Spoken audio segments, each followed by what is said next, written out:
हिंदी के विकास में राजस्थान का क्या योगदान है वर्तमान समय में? हिंदी के विकास में राजस्थानी भाषा के कई राइटर उभर करके सामने आ रहे हैं और अपना लेखन कार्य कर रहे हैं। और भी राजस्थानी भाषा का इस भाषा की समृद्धि को लेकर तो कोई विशेष रूप से कुछ ऐसा बन नहीं पाया है जिसको बता पाए। मेरी जानकारी में नहीं है सर। जी। बाकी इसको जानकारी। राजस्थानी जो लेखक है, राजस्थानी लेखकों का नाम बता सकते हो आप जो वर्तमान में लिख रहे हैं? एक तो सर हमारे पास के ही ओम नागर है जिनको ज्ञानपीठ पे नवलेखन पुरस्कार मिला है। जी। राजस्थानी भाषा के और नए नवोदित कलाकार हैं, नवोदित हैं। बाकी हरीश भादानी, नंदकिशोर आचार्य, ये वर्तमान में हिंदी में लेखन कार्य कर रहे हैं, राजस्थान के मूलतः रहने वाले हैं। राजस्थानी का पूछ रहा हूँ सर मैं तो।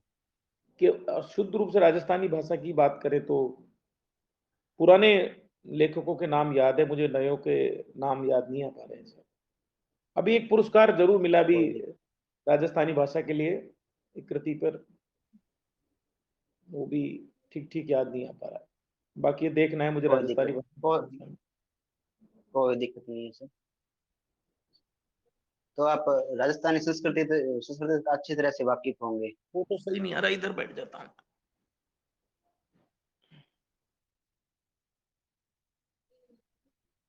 सर इस महीने में कौन कौन से मेले भरे जा रहे हैं राजस्थान में, बतानी है आपको? जो अभी मेले चल रहे भादों हैं ना में, उनका नाम बताना। हाँ अब। सबसे भादों मास चल रहा है ये। सबसे बड़ा मेला एक तो रामदेव जी का लगता है, इसके रामदेव जी का अलावा? मेला भी चल रहा है।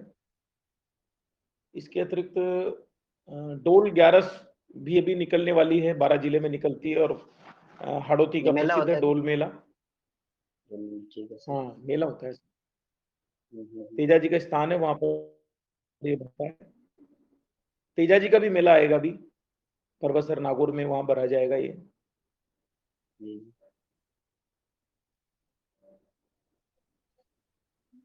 ठीक है सर, मेरी तरफ से चल, सवाल पूरे हुए। अब हिंदी विशेषज्ञ आपसे सवाल करेंगे।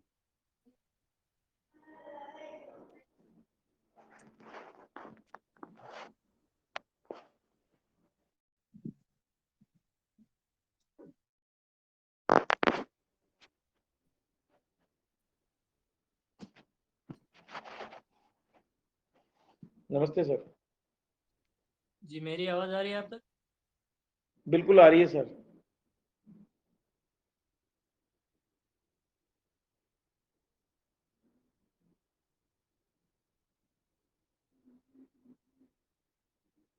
मेरी आवाज़ आप तक? और अभी आपने बोला जो नहीं आई सर।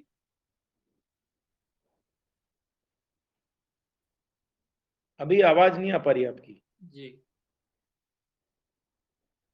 आप राजस्थान के हाड़ौती अंचल से संबंध रखते हैं? हाँ जी सर। आवाज़ आ रही है क्या मेरी? हाँ आ रही है सर, आप अब आ रही है। राजस्थान के हाड़ौती अंचल से संबंध रखते हैं? बिल्कुल सर। मुझे बाहर जाना होगा एक। हाँ, अब आ रही है क्या आवाज़? बिल्कुल आ रही है सर, पहले भी आ रही थी पर बीच में कट रही थी थोड़ी सी। हाँ, अब मैं कह ठीक है रहा सर। आप राजस्थान के हाड़ौती से संबंध रखते हैं? हाँ। हाँ जी सर, मैं हाड़ौती। हाड़ौती में बात जी कर जी, रहा हूँ। हाड़ौती क्षेत्र में एक राजस्थान के महान साहित्यकार हुए। अच्छा, ठीक। मैं कह रहा हूँ हाड़ौती क्षेत्र में एक महान साहित्यकार, हाँ, हाड़ौती क्षेत्र में एक महान साहित्यकार हुए हैं आधुनिक युग में। उनके विषय में आपको कुछ जानकारी है? आधुनिक काल की आधुनिक शुरुआत में। युग में कब की बात कर रहे हैं आधुनिक सर? काल की क्रांति के समय। सूर्यमल मिश्रण सर।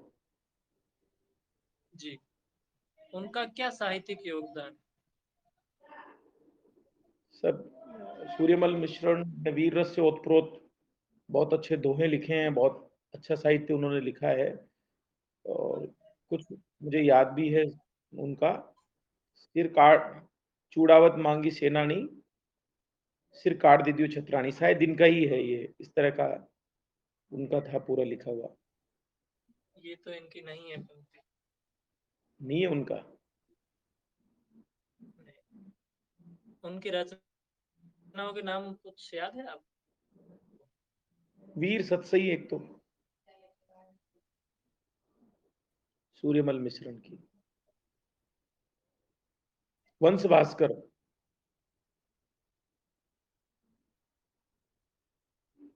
और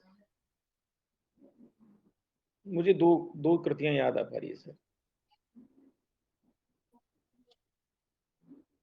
एक रचना है जिसके विषय में कहा जाता है कि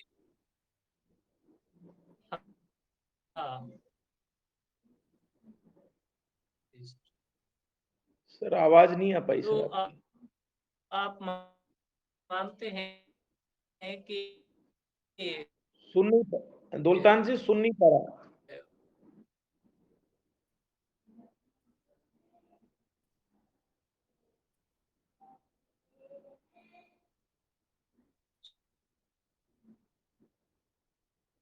आप एक बार लीव लगता है होके सर उनकी वापस।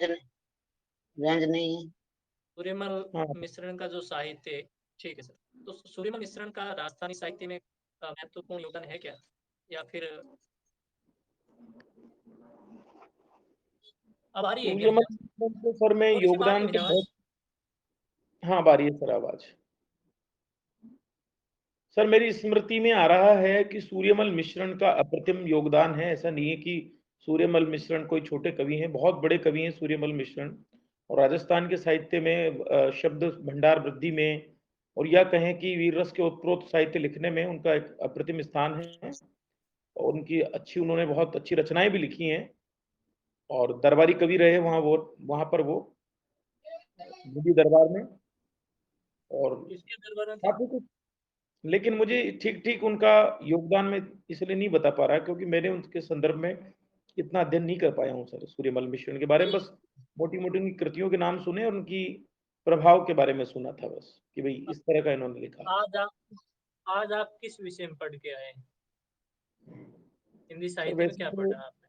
हिंदी साहित्य में लगभग सभी पे थोड़ी थोड़ी जितना कोशिश है कि ठीक ठीक समय विषय को समझ पाऊं, कंटेंट को समझने की कोशिश की है मैंने।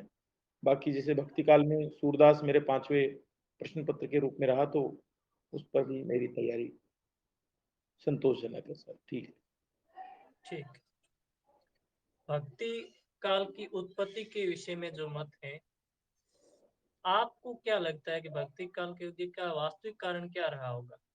विद्वानों के मतों को छोड़ दें, आप क्या मानते हैं? भक्ति काल की आने के संबंध में सबसे पहली अवधारणा रामचंद्र शुक्ल ने उपस्थित की। उनसे पहले ग्रियर्सन ईसाइयत की देन वगैरह बता रहे थे। उसके बाद में रामचंद्र शुक्ल ने कहा कि जब मुसलमानों के आक्रमण हो रहे थे तो निराश और हताश मन में भक्ति के अतिरिक्त और कोई उपाय नहीं बचा था उनके पास। तो उन्होंने भक्ति का मार्ग पकड़ा। तो वो मानते हैं कि मुस्लिम आक्रमण की प्रतिक्रिया स्वरूप भक्ति का उदय हुआ। आप क्या मानते हैं? वहां वहीं से बता रहा हूं सर मैं। हजारी प्रसाद द्विवेदी संदर्भ में कहते हैं कि पारंपरिक रूप से ये आया है। तो इन दोनों के बीच से मैं जाना चाहूंगा सर कि निश्चित रूप से कहा तात्कालिक कारण के रूप में अगर स्वीकार करें तो रामचंद्र शुक्ल भी अपनी जगह उचित ठहरते हैं। क्योंकि एक बार जब कोई हमला होता है तो निश्चित रूप से व्यक्ति अपनी तैयारी करता है। तो हमारे पास हमारी सांस्कृतिक भावभूमि थी, उसकी हमने तैयारी शुरू कर दी। और अगर हम हजारी प्रसाद द्विवेदी की बात करें तो वो कहते हैं कि परंपरा से आया है। 16 आना में से 12 आना मानते हैं, तो मैं उस तरफ ज्यादा जाऊंगा क्योंकि परंपरा हमारी ही परम, थी, विकसित हमने ही परंपरा की। का प्रभाव आप किस रूप में देखते हैं?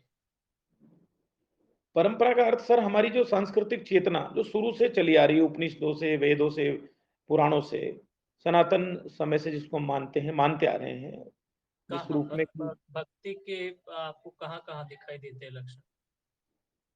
वैसे भक्ति की परंपरा सर, भक्ति द्राविड़ उपजी, लायो रामानंद, ये उक्ति प्रचलित है कि भक्ति द्राविड़ में उदय हुई। और आलवार नयनमार भक्त जो थे उनके माध्यम से यहाँ आई, और रामानंद ने इसका प्रचार प्रसार किया। उसके बाद में कबीर आदि संत हुए, और फिर वो निर्गुण सगुण के रूप में भक्ति पल्लवित और पोषित हुई सर। जब द्रविड़ में आई तो उसका समय तो लगभग 6वीं-7वीं शताब्दी था। तो यहाँ तो 13वीं-14वीं शताब्दी के बाद प्रारंभ होती है। इतना अंतर क्यों बिल्कुल। है? ये एक परंपरा द्राविड़ से आई, धीरे धीरे विकसित हुई। पहले ये हमारे यहाँ सिद्ध साहित्य में देखने को मिली। तो ये तो भक्ति काल की बात कर रहा हूँ सर। भक्ति काल का जो उदय है वो आकर के होता है 14वीं 15वीं शताब्दी के अंतर्गत होता है, तो उससे पूर्व भी चल रही थी ना सर परंपरा। उसके बीच में टूटी थोड़ी नामदेव महाराष्ट्र में आई, फिर नामदेव ज्ञानदेव वगैरह ने ये परंपरा शुरू की, उनके अंदर हम देखते हैं भक्ति की परंपरा। उसके बाद में सिद्ध साहित्य में देखते हैं हम, सिद्ध साहित्य में, नाथ साहित्य में देखते हैं, सिद्ध नाथ साहित्य से फिर कबीर में आती है सीधे परंपरा। तो परंपरा कहीं रुकी नहीं सर। जी सर, मेरे सवाल पूर्ण हुए। मैं अगले बोर्ड सदस्य को आमंत्रित करता हूँ। धन्यवाद सर। नमस्ते सर। नमस्ते मैडम। सहज हैं सर आप? बिल्कुल सर कौन से कालखंड से प्रश्न किए जाएं आपसे? भक्ति काल में अभी सूरदास बताया था मैंने श्रीमान को, अब आप जो पूछना चाहते हैं। नहीं, भक्ति काल के अलावा जैसे कोई पूछना चाहे। भक्ति काल के अंदर आप काव्य शास्त्र से पूछ सकते हैं और आधुनिक काल से पूछ सकते हैं, कविता क्षेत्र से पूछ सकते हैं। सर आप काव्य शास्त्र में बताइए, आप थोड़ा सा ध्वनि सिद्धांत को स्पष्ट कीजिए। ध्वनि सिद्धांत भारतीय काव्य शास्त्र के अंतर्गत सबसे व्यापक सिद्धांत है। इसका बहुत व्यापक तौर से विश्लेषण किया गया है और इसके जो आचार्य हैं, प्रतिष्ठापक आचार्य हैं इसके, आनंदवर्धन, और इसकी पुनः स्थापना जो ढंग से की उन्होंने, लोगों के मतों का खंडन किया ध्वनि विरोधी आचार्यों का, और इसकी प्रस्थापना की वो मम्मट ने की। तो मम्मट को परम उसके बाद का जो मुख्य आचार्य माना जाता है जो ध्वनि सिद्धांत की स्थापना करते हैं। बाकी विश्लेषण आनंदवर्धन ने कर दिया था, इसका स्थापना आनंदवर्धन के द्वारा की थी। और ध्वनि सिद्धांत ये कहता है कि काव्य में सीधे सीधे अभिधा से अर्थ नहीं निकलता है। काव्य का जी अर्थ सर। प्रतीयमान या ध्वन्यार्थ, व्यंजना में उसका अर्थ महसूस किया जाता है, वही काव्य है जिसका अर्थ व्यंजना में निकले। अभिधा सीधे सीधे अर्थ नहीं निकले, क्योंकि उसका प्रतीयमान के माध्यम से सांकेतिक हो, और उसके लिए हमें थोड़ी सी कोशिश करनी पड़े। काव्य शास्त्र में कौन कौन से आचार्य हैं जो ध्वनिवादी हैं? ध्वनिवादी आचार्य हैं एक तो मम्मट, आनंदवर्धन, दो मुख्य आचार्य हैं ध्वनिवादी। जी सर। विनय सर गुप्त एक जी। जी, वक्रोक्ति सिद्धांत को और थोड़ा सा बताइए आप कि कुंतक कहते हैं कि अभिधा को विचित्र अभिधावादी कहलाते हैं, तो ये क्यों, क्या कारण है इनको विचित्र अभिधावादी कहने का? ये कुंतक जो वक्रोक्ति के मूल में अभिधा को मानते हैं और लक्षणा और व्यंजना को अभिधा में ही ये समेट लेते हैं, और ये कहते हैं अभिधा के माध्यम से ही वक्रोक्ति पैदा हो सकती है, जबकि ऐसा थोड़ा सा असंभव है, क्योंकि वक्रोक्ति अगर होगी तो लक्षणा व्यंजना में ज्यादा संभव होगी। लेकिन वो कहते हैं कि नहीं, अभिधा में उसको शामिल कर लेते हैं, इसीलिए इन्हें विचित्र अभिधावादी कहते हैं। मेरा जैसा वक्रोक्ति अध्ययन के है, भेद बताना सर, कौन कौन से हैं? वक्रोक्ति के 6 भेद किए इन्होंने। उसमें वर्ण वर्ण विन्यास वक्रता, पद पूर्वार्ध वक्रता, पद जी परार्ध वक्रता, वाक्य वक्रता, प्रकरण वक्रता और प्रबंध वक्रता। जी सर। सर आधुनिक काल में आपके प्रिय कवि कौन है? आधुनिक काल में मेरे प्रिय कवि हैं निराला। निराला। और अगर आधुनिक काल से थोड़ा साठोत्तरी के आसपास आते हैं तो समकालीन या साठोत्तरी में पूछा जाए? समकालीन शास्त्री में कुंवर नारायण। कुंवर शास्त्री के बाद नारायण। लगभग नई सर कविता के साठोत्तरी और समकालीन कविता में अंतर बता दीजिए, कोई दो अंतर बताइए आप। शास्त्रोत्तरी कविता वस्तुतः नई कविता के बाद की काव्य धारा है, आंदोलन है। इसके अंतर्गत मुख्य रूप से मोहभंग का स्वर तीखे रूप में उभर करके आया, आक्रोश का स्वर दिखाई पड़ता है, और इसको कुछ विद्वानों ने कविता की संज्ञा दी। ये कविता ही नहीं है, क्योंकि उसमें कविता के ह्रास, कविता का जिस काव्य तत्व का नष्ट हो जाना, ये उन कविता आंदोलन का प्रमुख ध्येय था। वहां पर कविता ही नहीं मानी जा रही कि हम इस तरह की कविता लिख रहे हैं बिल्कुल सीधी सपाट भाषा में। वहां कविता लेखन उनका उद्देश्य नहीं है, बस भावों को संप्रेषित करना है, तथ्य को संप्रेषित करना है, वो किसी भी ढंग से सीधे सपाट रूप में और पूरे जी पूरे सर। आक्रोश और जबकि समकालीन कविता है वो समकालीन संदर्भ से जुड़ी हुई है, जिसका स्वर संयत है, संयमित है, वैविध्यमय स्वर है, और उसमें जिस तरह से कविता थी उस तरह की कविता नहीं है। वहां पर कविता के साथ पूर्णतः भाव, ये संवेदना, भाव साठोत्तरी से समकालीन कविता मतलब किस प्रकार से अलग होती है, किस प्रकार से भिन्न भिन्न दिखाई देती है? साठोत्तरी का जो समय था मैडम, ये थोड़ा संक्रमण काल का समय था। ये 1960 से 75 को समय को कुछ विद्वान समकालीन में ही गिनते हैं। लेकिन जब धारा की बात कर दी जाती है तो जो मुख्य धारा कविता के संदर्भ में अगर हम इसको समझना चाहते हैं तो एक बीच में एक ऐसा आंदोलन था जो काव्य तत्व से बिल्कुल थोड़ा सा अलग हो गया था, जहां पर कविता को केवल विद्रोह की भाषा के रूप में इस्तेमाल किया जा रहा था, सपाट भाषा के रूप में। लेकिन वर्तमान के जो समकालीन कविता के कोई 5 कवियों के नाम बताइए आप। समकालीन कविता के प्रमुख कवि हैं अरुण कमल, आलोक गंगा, विष्णु खरे, ज्ञान रंजन और राजेश जोशी। जी सर। सर वर्तमान में विमर्श चल रहा है, नारी विमर्श और नारीवाद में क्या अंतर है? नारीवाद और मतलब स्त्री विमर्श और नारीवाद में क्या अंतर है? इन दोनों शब्दों को थोड़ा स्पष्ट कीजिए। नारीवाद शब्द मेरे सुनने में नहीं आया। नारीवाद शब्द, स्त्री विमर्श जरूर मेरे सुनने में आया। नारीवाद के संबंध में मुझे जानकारी नहीं है। जी सर, कोई बात नहीं, आपका साक्षात्कार मेरी तरफ समाप्त हुआ। आपको बहुत-बहुत शुभकामनाएं सर। धन्यवाद। धन्यवाद सर।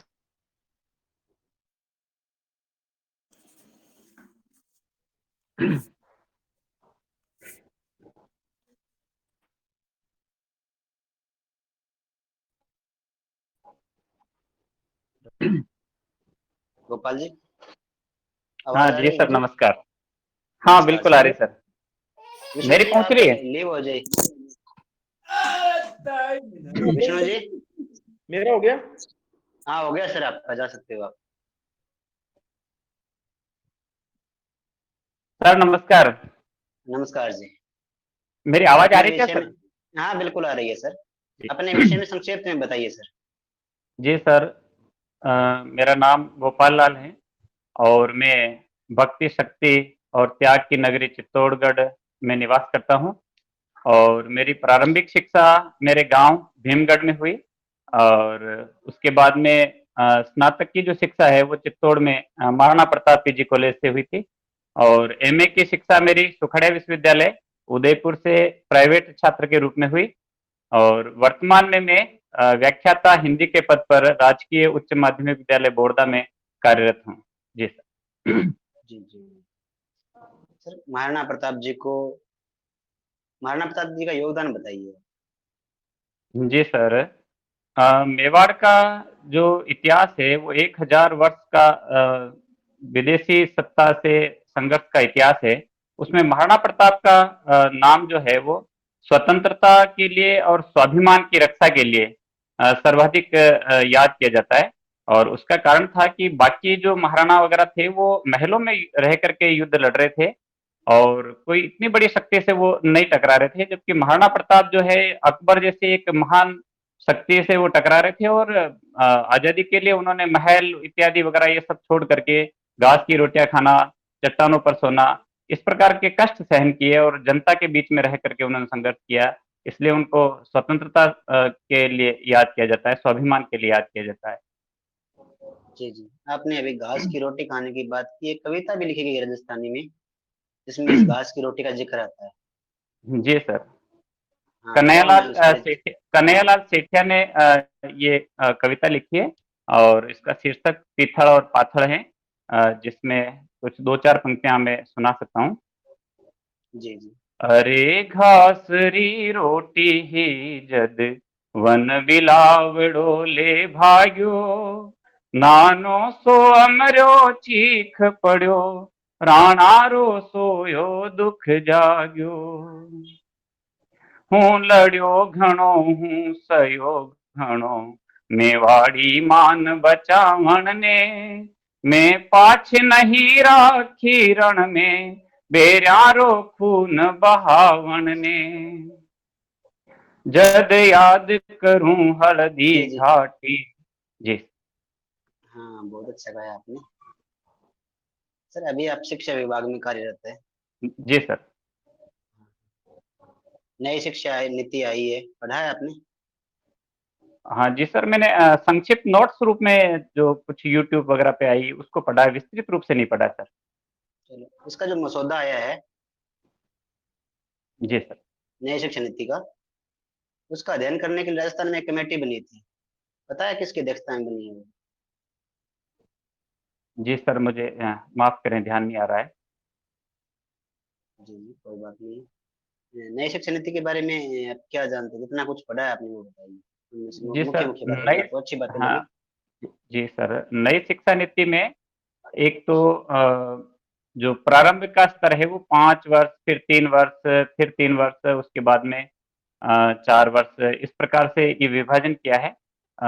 यानी पहली कक्षा से पहले 3 वर्ष, उसके बाद में पहली और दूसरी यानी 5 वर्षीय हो गए, फिर तीसरी, चौथी, 5वीं का एक स्तर है, छठी, 7वीं, 8वीं का एक स्तर है, और फिर 9वीं, 10वीं, 11वीं, 12वीं का एक स्तर है।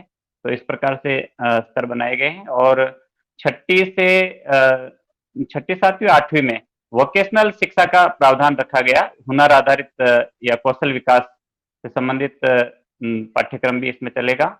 और कॉलेज शिक्षा में कुछ परिवर्तन किए गए।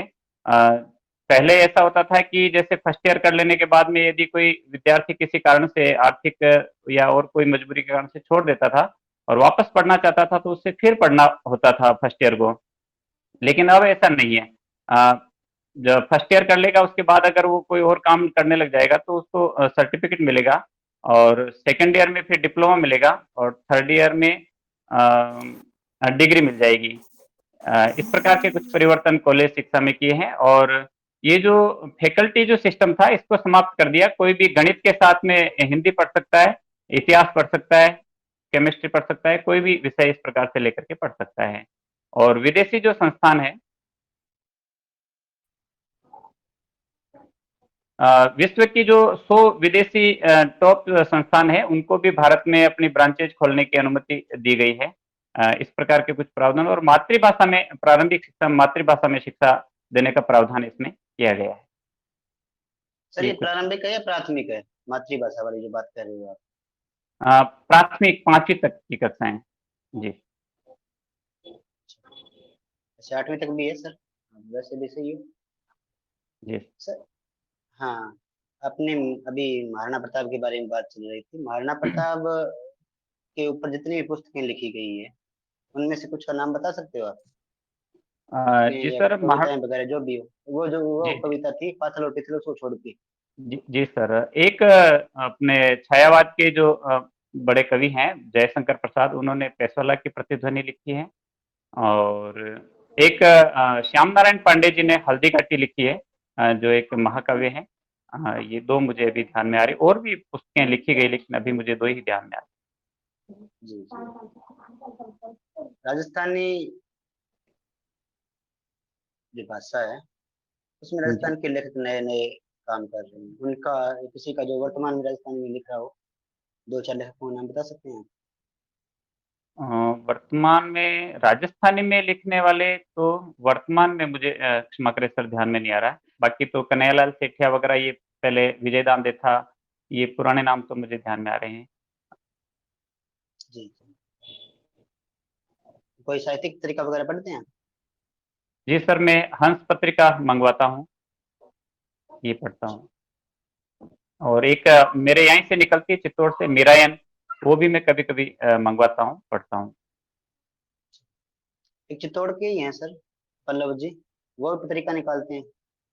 जी सर, एक बनास जन पत्रिका निकलती है, वो कभी-कभी भिजवा देते हैं, कभी आते हैं तो साथ में भी लेकर के आते हैं, वो भी मेरे पास में कुछ उसके रखे हुए अंक कपासन के हैं पल्लव जी। और एक बड़े आलोचक हैं अभी इन दिनों में उभरते हुए आलोचक है, नवयुवक आलोचक, और दिल्ली विश्वविद्यालय में प्रोफेसर के पद पर कार्यरत हैं। जी जी। आजकल जो जैसे पल्लव जी है वैसे ही एक दो और आलोचक है जो उभरते हुए और अच्छे आलोचक है, उनका नाम बता सकते हो? एक माधव जी हाड़ा का नाम और मुझे ध्यान में आ रहा है, दुर्गा प्रसाद जी भी हैं, जी दुर्गा प्रसाद जी अग्रवाल, ये कुछ 2-3 जी जी। नाम नए जो हैं अभी ध्यान में आ रहे हैं। ठीक है सर, मेरी तरफ से थैंक यू।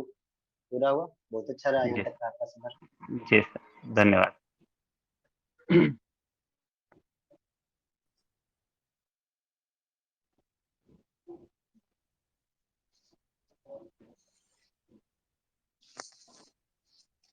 मैडम आप आ जाइए, अगर दौलतान जी भी नहीं है तो। आ गए। उपलब्ध तो हूँ। सर जी सर, नमस्कार। आवाज आ रही है मेरी? हाँ, अभी क्लियर आ रही है आवाज आ सर। रही? जी जी सर, विष्णु जी का जब हो रहा था तब क्लियर नहीं आ रही थी, अभी आ रही है।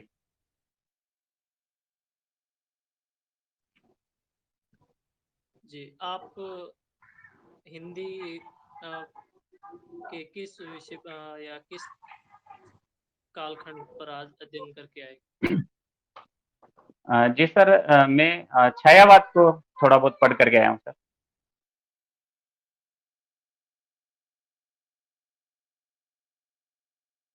जी, आवाज आ रही क्या सर?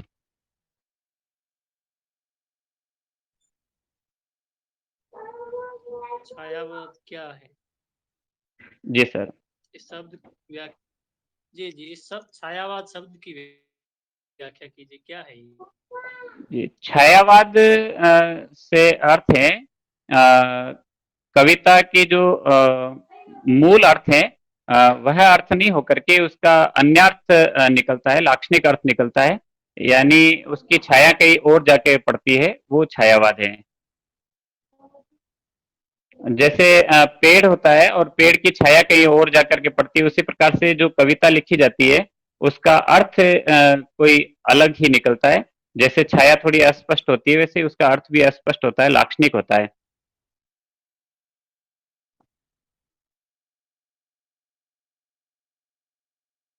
सर आवाज आ रही मेरी? मुझे आपकी आवाज नहीं आ रही सर।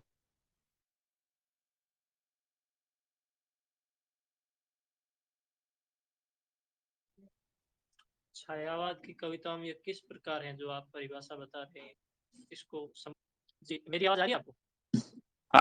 जी सर, आ रही है मेरी काफी आवाज? देर। हाँ, अब जस्ट आ रही है सर, अब जस्ट आ रही आवाज है, आ रही काफी है? देर से नहीं। हाँ जी, आ रही है सर, अब आ रही है सर। जी सर, प्रश्न पूछिए। शायद दिक्कत हो रही है सर, मेरे आवाज आ ही नहीं रही अब।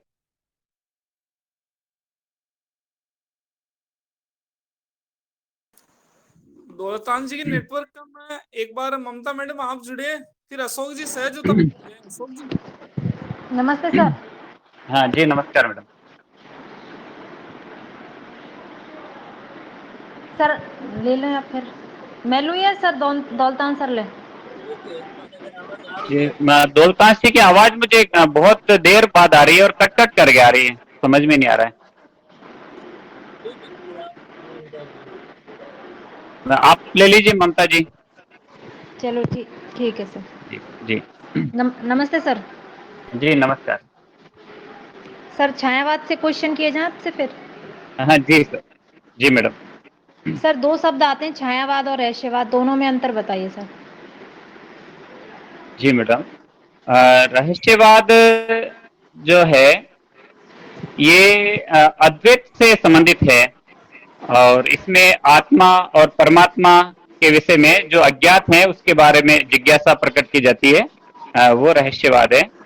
जबकि छायावाद जो है इसमें भाषा लाक्षणिक रहती है, इसलिए यहाँ पर रहस्यवाद आ जाता है, जबकि इसका विषय आत्मा और परमात्मा से नहीं है, लाक्षणिक जी अर्थ सर। निकलता है। जी सर जैसे छायावाद की आप परिभाषा देना चाहोगे तो क्या परिभाषा दोगे अपनी तरफ जी। से? जी, मेरी तरफ से परिभाषा अगर मैं देना चाहूँ तो प्रेम, प्रकृति और सौंदर्य का स्वानुभूतिमय सूक्ष्म अभिव्यक्ति जो है वो छायावाद है। जी सर। सर आप जैसे छायावाद नाम ज़्यादा उचित रहेगा इसके लिए, स्वच्छंदावाद नाम ज़्यादा उचित है? जी, स्वच्छंदतावाद के स्थान पर छायावाद ही मुझे थोड़ा ठीक लगता है।